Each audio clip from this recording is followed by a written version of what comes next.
People think rejection is loud. It is. Sometimes it sounds like a dinner table where everyone is laughing except you. My name is Evelyn Carter, and for most of my life, I was the extra chair no one noticed when it went missing. I grew up in a neat two-story colonial house in Westfield, New Jersey, the kind with white shutters and a maple tree that turned brilliant orange every October. From the outside, we looked like the type of family people envied: successful father, organized mother, high-achieving children. Except there were only two high-achieving children. Daniel, the golden boy, Leela, the shining star. And then there was me. I learned early that love in our house was not unconditional. It was earned, displayed, and sometimes withheld like a prize. Daniel earned it with touchdowns and debate trophies. Leela earned it with piano recitals and perfect report cards. I earned polite nods. "Good job, Evie," my mother would say without looking up from her phone. She never called me Evelyn unless she was annoyed. Evie was the name you give a child you don't expect much from. The moment that defined everything happened when I was 9. It was the regional art showcase at my elementary school. I had spent weeks on a charcoal drawing of my grandmother's hands, every wrinkle carefully shaded, every vein traced like a quiet river. When they announced first place, my hands trembled so badly I almost dropped my sketchbook. "Evelyn Carter!" I scanned the audience. Other kids ran into their parents' arms. I saw only empty folding chairs where my family should have been. Mom had skipped it for Daniel's soccer semifinals. Dad had gone with her. Leela had a sleepover. The teacher squeezed my shoulder. "Is someone coming for you?" I forced a smile. "They're on the way." They weren't. That night, my certificate sat on the kitchen counter while my mother replayed Daniel's winning goal on her phone for the 3rd time. "Look at that form," she said proudly. No one asked about the rolled paper in my hand.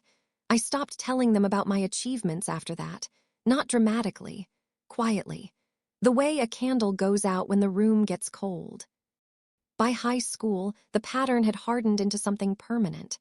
Daniel was headed for Columbia. Leela was already being scouted by Juilliard prep programs, and me. I discovered something more valuable than approval. I discovered invisibility. Invisible people hear everything. One night, I came downstairs for water and froze when I heard my parents' voices drifting from the den. "Daniel's tuition is going to be steep," my father said. "He's worth the investment," my mother replied instantly. A pause. "What about Evelyn's college fund?" Another pause, longer this time. Then my mother sighed. "Community college is perfectly fine for someone like her." Someone like her. I stood there gripping the banister so tightly my fingers hurt. That was the night something inside me shifted, not broke. Shifted because breaking is loud. This was silent, strategic. I stopped trying to be chosen. Instead, I started choosing myself. Numbers became my refuge. While Daniel chased prestige and Leela chased applause, I chased understanding. Markets, behavior, patterns. I worked part-time at a grocery store, saving every dollar, not because anyone told me to. Because no one would. At 17, I opened my first brokerage account with money scraped together from birthdays and double shifts. My mother glanced at the paperwork once. "You're investing." "Isn't that risky?" "So is depending on people," I said before I could stop myself. She frowned like she didn't recognize the language I was speaking. Good, I didn't want her to. Community college turned out to be the greatest gift they never meant to give me. No one expected anything there, which meant every success felt like a secret victory. I transferred to NYU Stern on a scholarship 2 years later. When the acceptance letter arrived, my mother hugged me politely. "We always knew you'd find your path." "No, you didn't." But I smiled anyway. Invisible people learn when to let others rewrite history. New York changed me, not in the dramatic movie montage way. It sharpened me. I interned at a small asset management firm where most clients were too wealthy to remember what it felt like not to be. I watched, listened, learned. By 26, I had launched a boutique investment firm with 2 partners who underestimated me just enough to give me room to maneuver. By 32, I quietly bought them out. No announcement. No social media. Just signatures on thick paper. Money, I discovered, moves best in silence. Power even more so. Meanwhile, back in Westfield, the Carter mythology was cracking. Daniel's startup, the one my parents had practically mortgaged their retirement for, collapsed after a messy fraud investigation. He claimed ignorance. The courts disagreed. Leela's career stalled after a public meltdown during a televised performance. My parents aged quickly after that. Pride is heavy. Failure makes it heavier. Yet somehow, even as their world tilted, no one called me. Until the afternoon, my phone lit up with a name I hadn't seen in almost a year. Mom. I let it ring twice before answering. Hello. Her voice sounded smaller than I remembered. Evie, we need your help. Not how are you, not I miss you, we need your help. I stared out the window of my Manhattan office, 40 floors above the noise. What kind of help? The house, there are liens. Your father made some decisions we didn't fully understand. Of course he did. And Daniel is facing another lawsuit, she continued hurriedly. We just need time. Time. What they really needed was money. There was a long silence before she spoke again. You've done well, haven't you? I thought of the firm, the properties. The quiet controlling stakes in companies no one knew I owned. I'm comfortable, I said. Another pause, the kind filled with swallowed pride. Would you come home? Home. Such a complicated word for a place where you were never chosen. I should have said no. Instead, I heard myself reply, I'll be there this weekend. After we hung up, I remained still for a long moment. Not angry, not vindictive, just aware. The invisible daughter was finally being seen. But not for who I was, for what I had become. Driving into Westfield felt like stepping into a preserved photograph. The maple tree was taller, the paint slightly faded. But the air carried the same quiet expectations. When my mother opened the door, her eyes widened almost imperceptibly. People often reacted that way now. Success changes how the world focuses on your face. Evelyn, she said, using my full name like she had suddenly remembered it mattered. Inside, the house smelled smaller. Or maybe I had simply outgrown it. Dinner was awkward. Daniel avoided eye contact. Leela scrolled through her phone. My father cleared his throat repeatedly, like he was rehearsing courage. Finally, the words came. We might have to sell. I set down my fork. Sell to whom? A development company, he admitted. I almost smiled, because I knew that company, Halstead Urban Development. I had purchased a controlling interest 6 months earlier, through a chain of shell entities, so discreet even industry insiders hadn't traced it back to me. The room buzzed with anxiety while I sat there, calm as still water. No one suspected. No one ever had. For the first time in my life, the balance of power had shifted completely, and I was the only one who knew it. My mother reached across the table. Evie, can you help us keep the house? I looked at her hand, then at the walls that had witnessed every quiet dismissal. Strength doesn't announce itself, it waits. And mine had been waiting a very long time. I'll see what I can do, I said softly, but what I meant was something very different. The strange thing about returning to a place that once made you feel small is realizing the walls were never as tall as you remembered. Fear magnifies everything when you're young. Distance corrects the illusion. I woke early the next morning in my childhood bedroom, sunlight slipping through the same pale curtains my mother had refused to replace for nearly 20 years. The room looked frozen in time. The narrow bookshelf, the faded quilt, the small dent in the drywall from when Daniel had slammed the door during one of his teenage storms. They had preserved this space like a museum exhibit dedicated to a version of me that never quite existed. Downstairs, I could hear my parents whispering in the kitchen. They thought I was asleep. Invisible people are rarely expected to be observant. We can't ask her for too much, my mother murmured. We may not have a choice, my father replied. The bank won't extend the deadline again. A chair scraped softly. She's different now, Mom said. Did you see her coat? That had to cost. Margaret, my father interrupted quietly. Focus. I stepped into the kitchen before they could finish the sentence. My mother startled. You're up early. I've always been up early, I said. She looked faintly embarrassed, as if she had just realized how little she actually knew about me. Coffee steamed between us. Familiar but not intimate. So, I said calmly, tell me everything. My father slid a folder across the table. Inside were notices, legal letters, warnings dressed in formal language. Numbers circled in red ink, deadlines that had already begun to breathe down their necks. What happened? I asked. He hesitated. Daniel answered instead, his voice rough from the doorway. My company happened. I turned. He looked older than 38. Stress had a way of pulling the skin downward, draining color from places confidence used to live. It wasn't supposed to go like this, he said. Startups rarely are. You were investigated once already, I said evenly. Why didn't you step back after that? His jaw tightened. Because I thought I could fix it. Hope is a dangerous form of arrogance. And the house? I asked. My father rubbed his temples. I guaranteed a loan for Daniel 2 years ago, then another. When the second round of investors pulled out, the lenders came after the collateral being the only home they had ever known.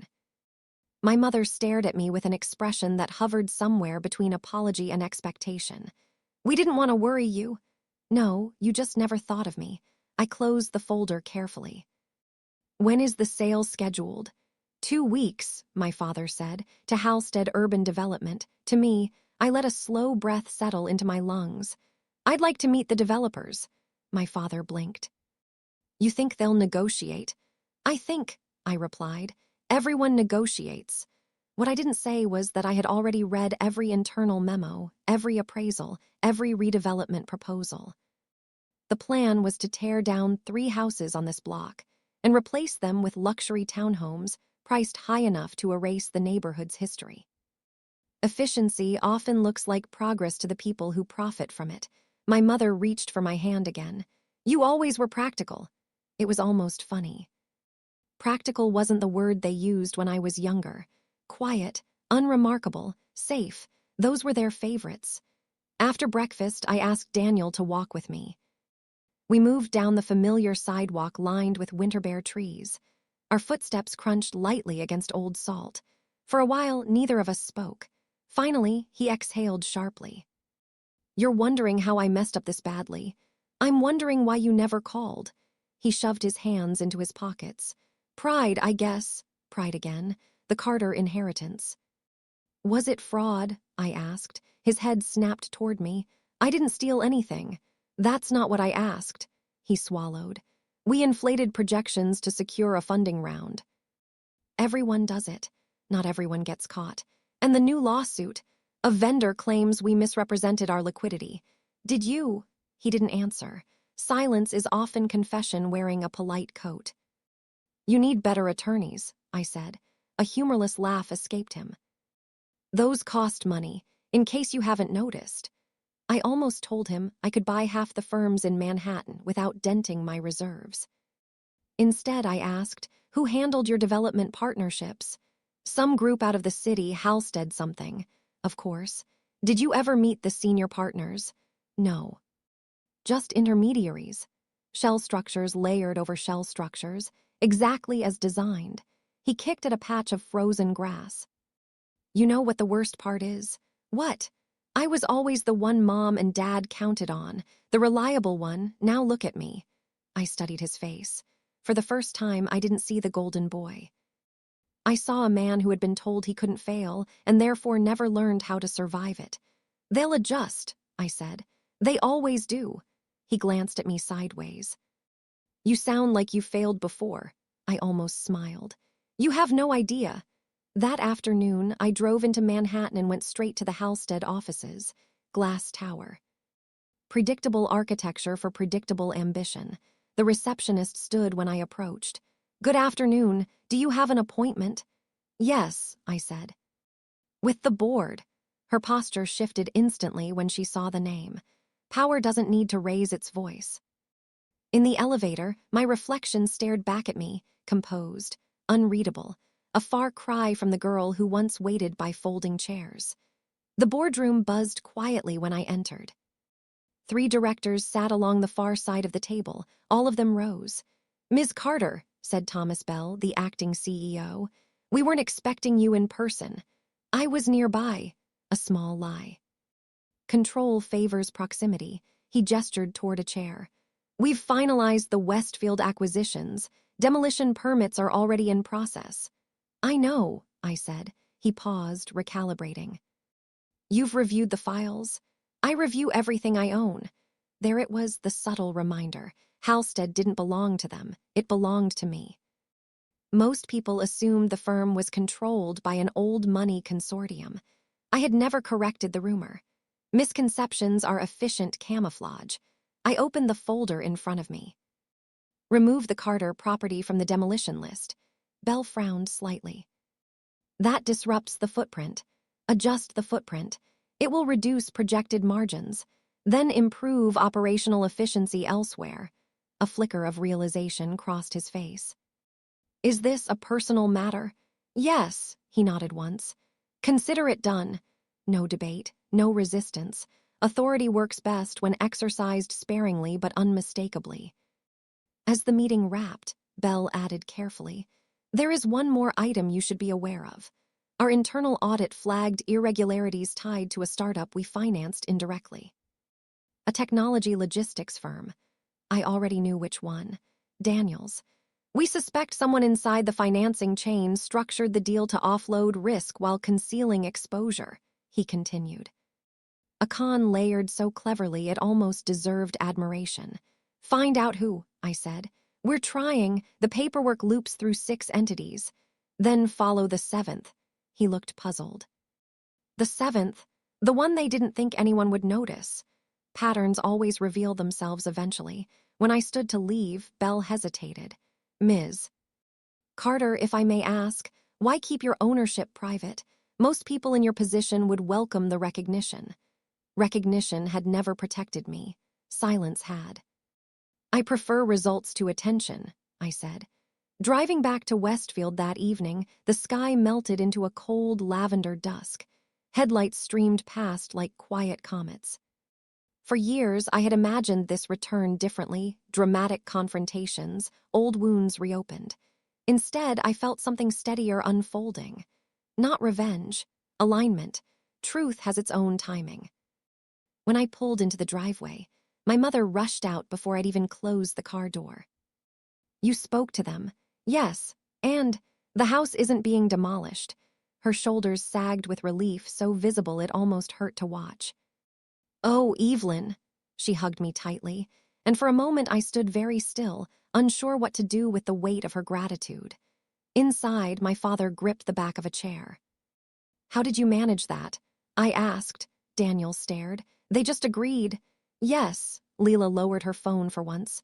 "Who are you?" I met her gaze calmly. "Someone you never really asked about." The room fell quiet. Not tense, just unfamiliar. Because the version of me they thought they knew was dissolving right in front of them. Later that night, as I unpacked in my old room, my phone buzzed. A message from Bell. "We traced the irregular financing. You were right, there is a 7th entity. It leads to a private trust." Extremely well hidden. I typed back, name, 3 dots pulsed. Then the reply appeared, Armitage Holdings. The name settled into my mind like a stone dropped into deep water. I knew Armitage. Not personally, but enough.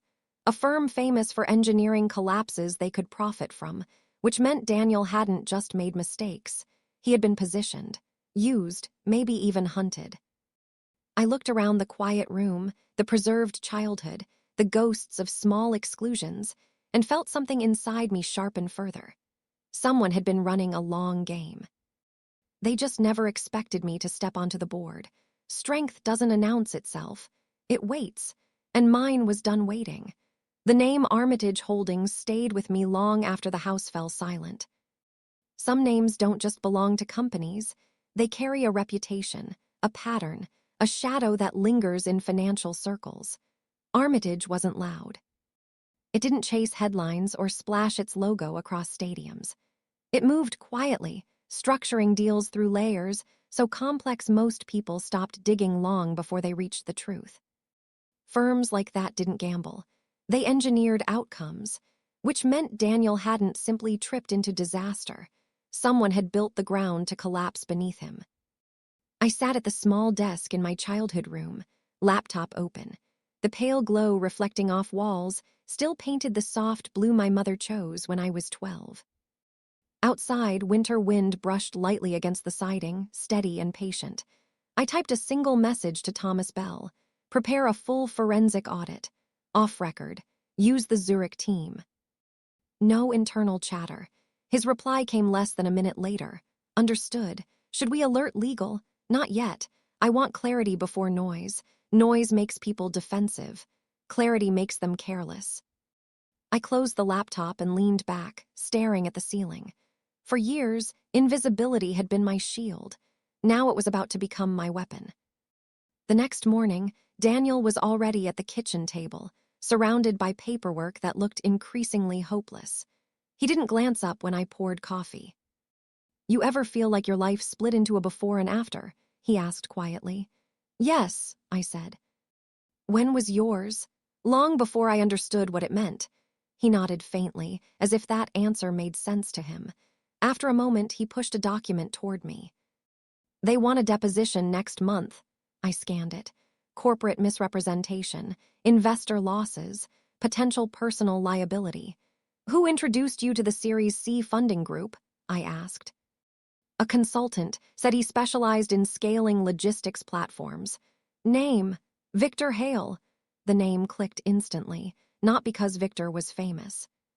Because he was invisible in the way professionals sometimes are, always present near large financial shifts, never quoted, never photographed. "What did he promise?" I asked. Daniel gave a hollow laugh. "That he could make us too big to ignore. Did you check his background? He came recommended." "By whom?" "A firm called Caraway Capital." Another shell orbiting Armitage. The pattern was tightening. "Danny," I said gently, "did anything ever feel orchestrated?" He hesitated. "Looking back, yes. At the time, it just felt like momentum. Momentum is often just manipulation, moving fast enough to look natural." He rubbed his eyes. "Why are you asking all this?" "Because accidents rarely arrive with legal teams attached." He studied me then, really studied me, as if trying to reconcile the sister he remembered with the woman. Sitting across from him. "You talk like an investigator." "I talk like someone who pays attention." By noon, I was back in Manhattan, stepping into a private conference room at my firm. 3 members of the Zurich forensic unit appeared on the screen, their expressions composed and analytical. "Ms. Carter," said Elise Bauman, the lead examiner. "We began tracing Armitage at 3 a.m. "Your time. And it's elegant," she said, almost admiringly. "Predatory but elegant." "Explain." "They identify overperforming startups, especially ones led by founders with reputations to protect. Then they extend financing through intermediaries with terms designed to trigger cascading defaults. So they profit from the collapse." "Yes, equity grabs, property liens, asset seizures." "Often before the founder even understands what's happening." My jaw tightened slightly. "And Daniel?" "Classic profile. High visibility, emotionally invested parents with real estate, prior investigation weakening investor confidence. He was vulnerable. Vulnerable. Such a clinical word for a human unraveling. "Who runs Armitage?" I asked. Elise paused. "That's where it becomes interesting." A file appeared on the screen. Chairman, Richard Armitage Cole. The world seemed to tilt half a degree. I knew that name, not from business, from somewhere much older. A memory surfaced slowly, a charity gala my parents dragged us to when I was 15. I had spent most of the evening near the dessert table, watching people perform importance. A tall man with silver hair had approached my father then, clapping him warmly on the shoulder. Richard Cole. They had spoken for nearly 20 minutes. Afterward, my father had seemed almost dazzled. "Men like that shape industries," he had told Daniel on the drive home. I leaned forward now. Pull everything on Cole, personal, professional, historical. We already started, Elise replied. There is one more thing. Yes, Halstead Urban Development received quiet capital injections from an Armitage-linked fund 8 months before you acquired your controlling stake. The air stilled. Did they retain influence? I asked calmly. No, your purchase diluted them completely. Good, very good, because it meant I had unknowingly cut off one of their development arms. The faintest hint of a smile touched my lips. Predators rarely enjoy becoming prey. That evening, my mother insisted we eat together again. She had cooked pot roast, my father's favorite, as if routine might anchor the house against uncertainty. Halfway through dinner, she said softly, "Evelyn, how bad is this?" I set down my fork. "It's not random." My father looked up sharply. "What does that mean?" "I believe Daniel was maneuvered into a financing structure designed to fail." Daniel went still. "You're saying someone planned this?" "Yes." "Why?" "Because collapse is profitable when you're positioned correctly." My mother's hand trembled against her glass. "Who would do such a thing?" "An investment trust called Armitage Holdings." The name landed heavily. My father frowned. "I've heard of them." I met his eyes. "Yes." "You have." Something flickered across his face, recognition threading into unease. "They approached me once," he admitted slowly. "Years ago." "Said they admired my manufacturing operation." "Did you work with them?" "No, their terms felt invasive." Smart instinct. "What about introductions?" I pressed. He hesitated, then exhaled. "I may have mentioned them to Daniel when he started expanding, only as a possibility." Daniel stared at him. "You never told me that." "I didn't think it mattered." "It always matters." Guilt settled visibly onto my father's shoulders. "I was trying to help." "I know," I said quietly, and I did. Intent doesn't erase consequence, but it explains it. Leela finally spoke. "So what happens now?" I looked around the table, the same table where I once sat unnoticed, the same walls that had echoed with quieter versions of exclusion. Now every gaze rested on me. Not because they suddenly understood me, because they needed me. "Now," I said, "we make it very expensive for Armitage to continue." Later, as I stood by the living room window, my mother approached. "You're very calm," she whispered. "Calm is useful." She studied my face. "I underestimated you." The words were soft, almost fragile. "Yes," I said. She flinched slightly, not from the honesty, but from how gently it was delivered. After a moment she asked, "Are you angry with us?" The question floated between us, years late but sincere. I considered it carefully. Anger had once lived in me, sharp, restless, but time had reshaped it into something steadier. "I was," I answered, "for a long time." Her eyes shimmered. "And now I'm focused. On truth, on balance, on ending a game someone else started." She nodded slowly, as if accepting that some distances can never fully close. Near midnight, Elise called again. "We found the trigger clause," she said without preamble. "Daniel's company missed a liquidity ratio by less than 0.5%. That activated a cross-default affecting the personal guarantees." "Manufactured," I said. "Almost certainly. And Cole. He's attending a private capital summit in Manhattan next week." "Perfect." "Arrange an invitation," I said. "You want to confront him?" "No. Confrontation is loud. Revelation is quieter and far more devastating. I want him to meet me without realizing who I am." A pause. Then Elise smiled faintly. "I suspected you might." After we hung up, I looked around the darkened house one more time. For years, I had been the daughter no one picked, the one spoken over. Planned around, adjusted for, yet here I was, the only person in this family positioned to see the entire board. Strength doesn't announce itself, it waits. And somewhere across the city, Richard Cole was likely sleeping very well, convinced his structures were flawless, his distance untraceable. He had spent a lifetime studying leverage. Soon, he would learn what it felt like to lose it. I turned off the light and let the darkness settle, already mapping the next moves in my mind. Because the quiet daughter had finally stopped watching from the edges.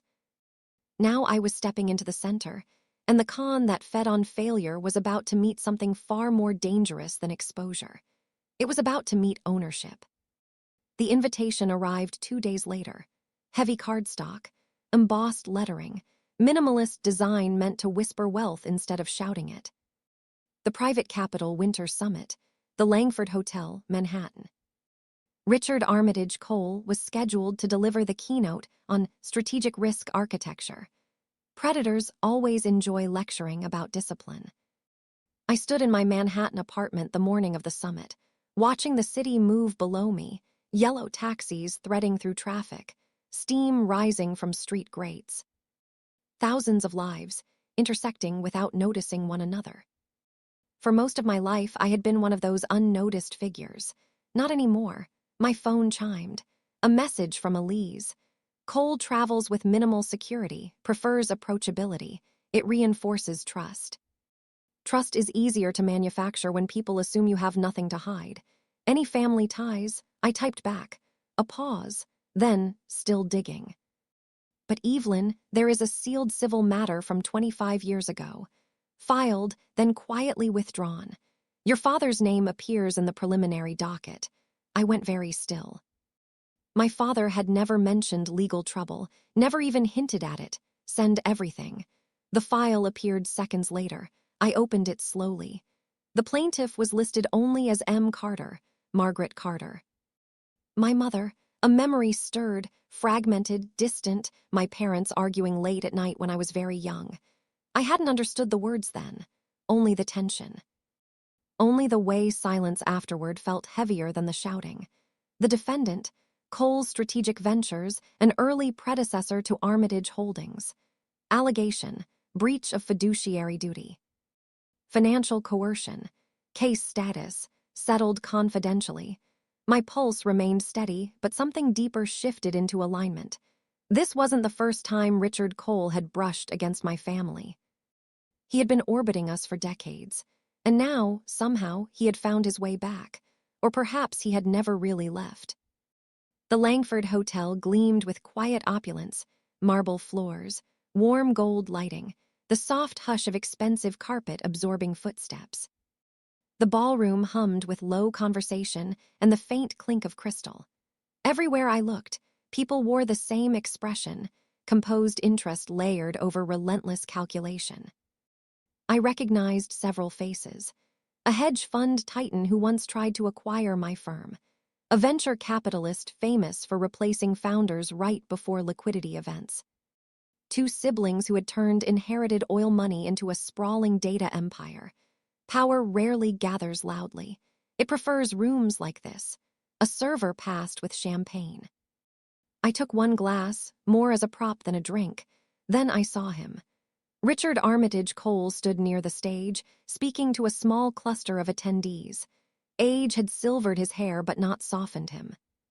His posture was relaxed, his smile measured, the kind practiced in boardrooms and negotiations. He looked exactly like a man who had never doubted his ability to shape outcomes. For a moment, I simply watched, invisible again, but this time by choice. When his gaze finally drifted toward me, there was no flicker of recognition. Why would there be? The last time he had seen me, I was likely a forgettable teenager trailing behind distracted parents.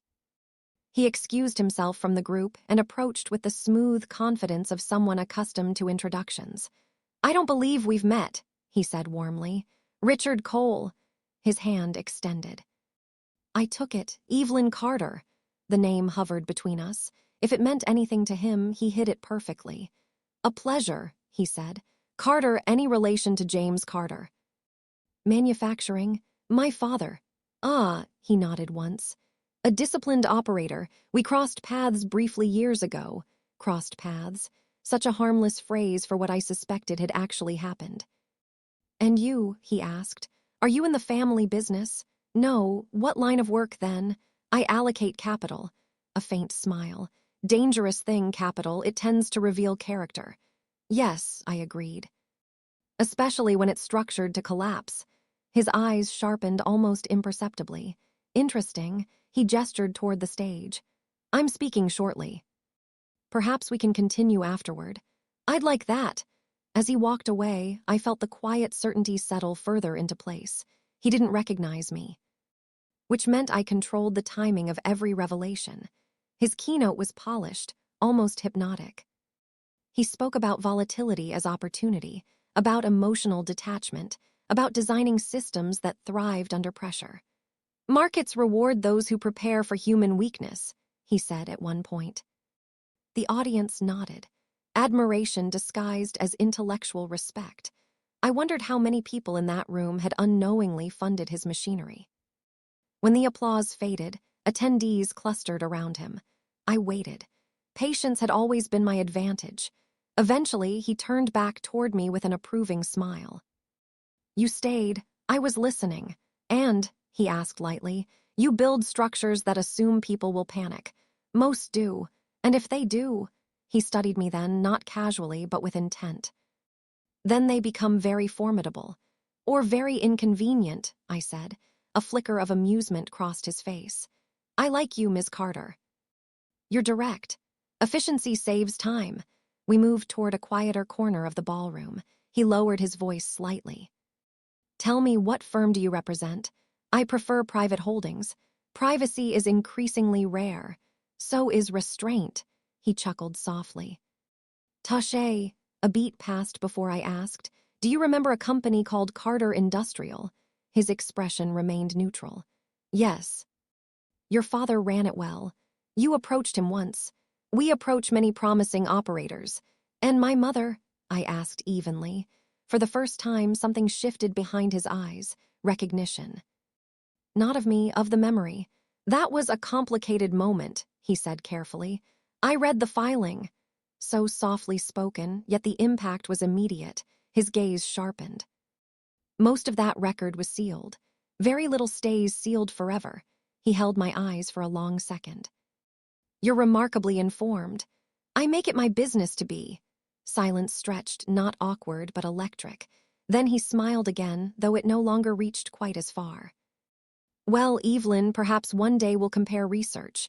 I'm counting on it. Later, as the crowd thinned, Elise called. You were right to attend, she said without preamble. We uncovered the original leverage point from that old case. I stepped into a quiet corridor. Tell me, your parents nearly lost everything when you were very young. Cole extended financing, then tightened the terms after an industry downturn. So the lawsuit claimed he engineered the distress to acquire your father's company. Why withdraw it? Because your father found alternative capital at the last second. Cole settled to avoid discovery. A slow realization unfolded. He tried once, I said, and now he's trying again through Daniel. Yes, predators remember unfinished hunts. I ended the call and returned briefly to the ballroom. Cole was preparing to leave when he glanced back toward me. Evelyn, he called, I hope this isn't our last conversation. It won't be. Not even close. Outside, the night air carried that sharp Manhattan chill that makes everything feel more awake. As I slid into the back of the car, the driver asked quietly, Home, Ms. Carter? Yes. The city blurred past in streaks of light. 25 years ago, my parents had nearly lost their future to this man. Now he was circling again, assuming the family had grown weaker with time. What he didn't know, what he couldn't yet see, was that the overlooked daughter had become something he had never accounted for. Not emotional, not impulsive, strategic. He believed he was still studying prey. Soon, he would understand he was facing someone who had studied him right back. Strength doesn't announce itself, it waits.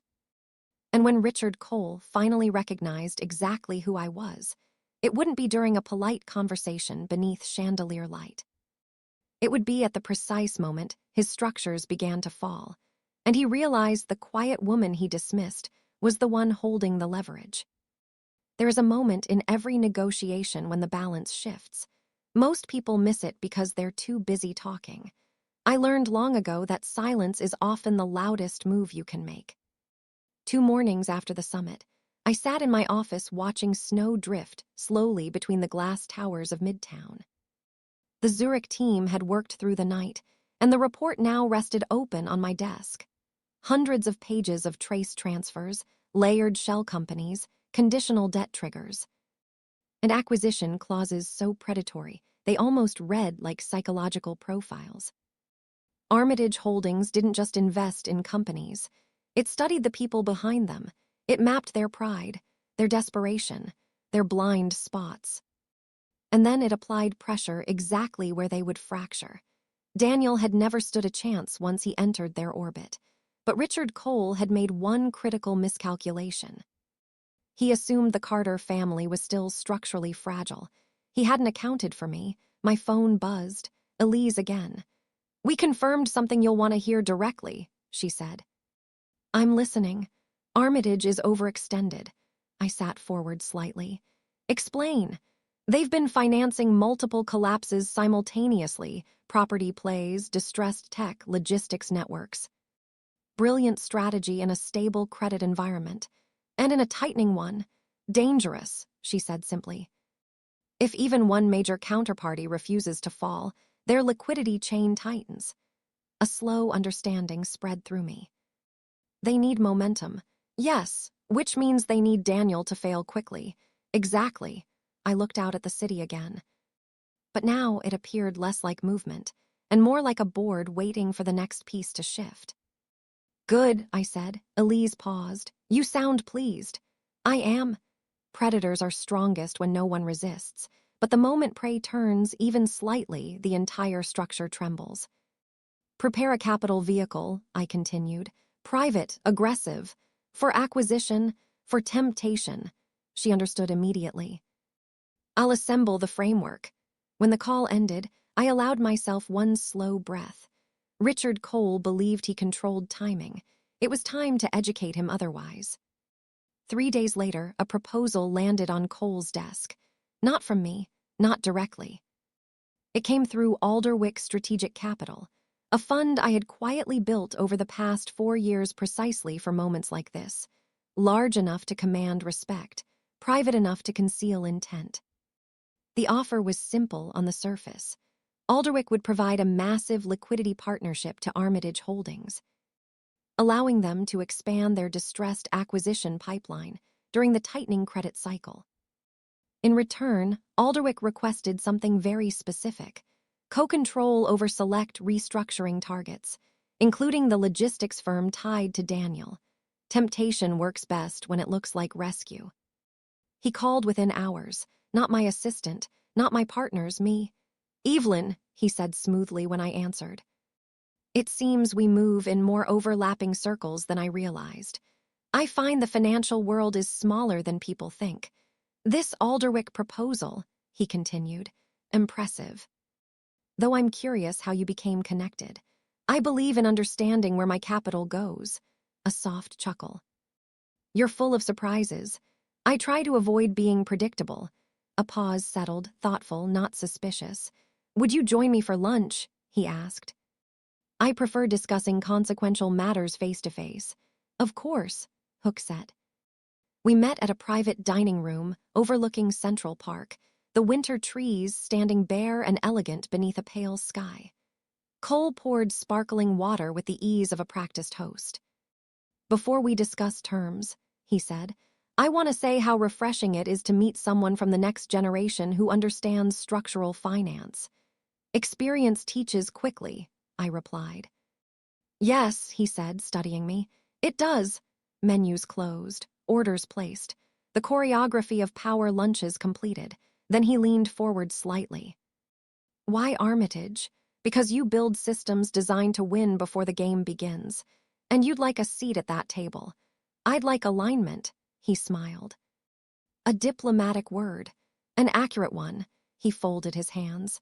"The scale you're proposing suggests unusual conviction. I only commit capital when I see asymmetry, meaning limited downside. Significant leverage." He watched me more carefully now. Good. Awareness was the first step toward discomfort. "And Daniel's company?" he asked casually. "What about it? You requested co-control. I request co-control on every restructuring target. That firm is unstable. Instability creates margin." He tilted his head. "You speak about it without much emotion." Emotion is expensive. For the first time, he seemed genuinely intrigued. You remind me of someone, he said slowly. Do I? Yes, but I can't quite place it. I held his gaze. Perhaps you're remembering my mother.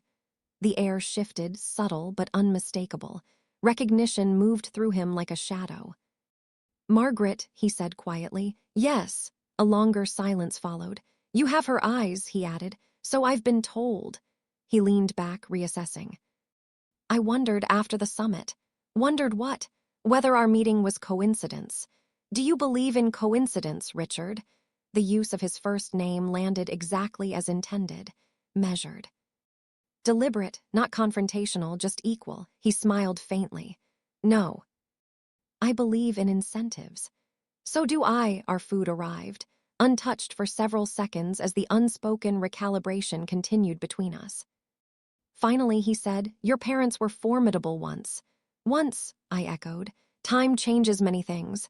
Yes, I agreed. It reveals many others. He took a slow sip of water. This partnership, is it business, Evelyn, or something more personal? I let the question rest just long enough. Does it matter if the numbers work? Another pause. Then he smiled. Well played, but something behind that smile had tightened. For the first time, Richard Cole wasn't entirely certain he was the most prepared person at the table after lunch. His legal team accelerated the review. Exactly as I expected. Armitage needed liquidity, badly enough to overlook the discomfort of my sudden proximity. Within 48 hours, Elise called again. He's moving fast, she reported. Too fast. Their short-term debt maturities are heavier than we estimated. How heavy? If two counterparties resist acquisition, Armitage could face covenant pressure. In other words, they were closer to vulnerability than even they realized. Good, I said again. You keep saying that, because pressure makes people reveal themselves. That evening, I drove back to Westfield. The house glowed warmly against the cold dusk. Inside, my mother looked stronger than she had days earlier, relief softening the constant tension around her eyes. Daniel says the developers stopped calling, she said. They will, but the bank extended the timeline. Yes, she studied me carefully. You're doing more than you're telling us. I'm doing what's necessary. My father stepped into the hallway. I owe you an apology, he said abruptly. For what? For not seeing you sooner. The words were heavier than they sounded. I considered them quietly. You saw what you were ready to see, I said. Regret flickered across his face. Some realizations arrived decades late. Better late than never. Upstairs, my phone lit with a message from Cole. Let's finalize. I prefer partners who understand gravity. I typed back. As do I, but gravity works both ways. And what he didn't yet understand was that the agreement he was rushing toward wasn't just capital. It was containment. Once Alderwick aligned with Armitage, I would gain visibility into every active structure, every engineered collapse, every hidden dependency. He believed he was expanding his reach. In reality, he was inviting me inside the machinery. Predators rarely notice the moment the cage door closes behind them. I stood by the window, looking out at the quiet suburban street where I once felt so small. All those years of being overlooked had given me something priceless, the ability to prepare without attracting interference. Strength doesn't announce itself, it waits. And Richard Cole, a man who had built his empire on anticipating weakness, was about to sign an agreement with the one person he had underestimated twice in a lifetime. When he finally realized the offer wasn't rescue, but architecture, carefully designed. Structurally patient architecture, it would already be too late to step away without unraveling everything he had spent decades constructing. The trap wasn't dramatic. It didn't slam shut. It simply aligned incentives so perfectly that the only direction left for him to move was exactly where I wanted him. I walked into the boardroom that morning knowing everything had already shifted. The air smelled of polished wood, faint coffee, and anticipation. Richard Cole sat at the head of the table, perfectly composed, perfectly calm, or at least he thought he was. You're early, he said. His voice was the same smooth, rehearsed tone he used to charm CEOs and manipulate founders. "I like to arrive when things are ready," I replied, letting my words land like measured pressure. He raised an eyebrow.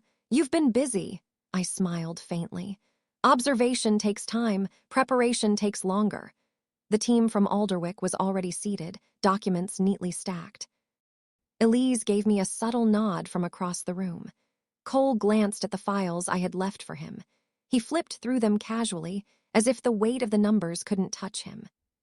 But I saw the tightening in his jaw, the slight hesitation in his fingers. "Very thorough," he said finally. "What's the purpose of this diligence?" I leaned forward slightly. "Transparency. Alignment, and to remind you we both know leverage when we see it." For the first time, his eyes flicked to me in a way that betrayed uncertainty. "You've anticipated," he began. "Yes," I said softly. "Everything." He paused. The room was quiet except for the subtle hum of air conditioning. He had spent decades building a system to collapse others quietly, profit from their failures, manipulate outcomes. And now he was facing someone who had done the same, only in reverse. "You," he said finally, "you're not just a daughter, you're someone you underestimated," I finished for him. The words weren't cruel. They weren't gloating. They were simple truth. I presented the final offer. Armitage Holdings could continue its operations, but only under the co-management of Alderwick, with my oversight of all high-risk acquisitions. Every hidden conduit, every opaque transaction, every leveraged collapse Cole had engineered would now be visible to someone he could not manipulate. He read, his face shifting through shock, anger, disbelief, then a resigned calculation. "Ms. Carter," he said quietly, almost admiringly, "you've trapped me with civility." "Yes," I said. "And opportunity. Choose to resist, and everything you've built collapses in weeks. Choose to cooperate, and your empire survives." Cole leaned back, a long exhale escaping him. He had spent a lifetime predicting outcomes, yet for the first time he wasn't in control. "Very well," he said finally. "We'll proceed under your terms." I allowed myself a small, private smile. After the meeting, I returned to Westfield. The maple trees had grown taller, but the air still carried the same crisp winter scent I remembered. My parents were waiting, cautious optimism on their faces. Daniel and Leela stood nearby, their expressions a mixture of relief and awe. "You did it," Daniel said quietly. "I didn't do it for them," I replied. "I did it for us, for clarity, for control, for the truth." Mom's eyes shimmered with tears. I can't believe how much I misjudged you." "It wasn't misjudgment," I said softly. "It was invisibility. I needed it to learn, to plan, to be ready." The house felt alive again, not because the danger was gone, but because we had reclaimed our space, our agency, and our dignity. The family who once overlooked me now saw me fully. And I was ready to be seen. Weeks later, news began leaking, not in tabloids, not in flashy headlines, but quietly in financial circles. Armitage Holdings had entered a restructuring agreement under Alderwick's co-management. Analysts speculated, whispered, recalculated. People began to connect dots that Cole had assumed were invisible. Cole never accused me publicly. He couldn't. His reputation depended on discretion, but I knew, and that was enough. I sat at my childhood desk that night, laptop open, reviewing the final reports. The quiet daughter had returned to the house that had dismissed her. She had navigated a web of lies, greed, and manipulation. She had reclaimed her family, protected Daniel, saved the house, and exposed a predator without ever needing to shout. Strength doesn't announce itself, it waits. And when it moves, the world finally notices. I leaned back, the city lights outside the window flickering softly. A long exhale, relief, satisfaction. Silence, because being underestimated had been the greatest gift I ever received. The world thought they knew Evelyn Carter. They were wrong. And now, finally, so did I.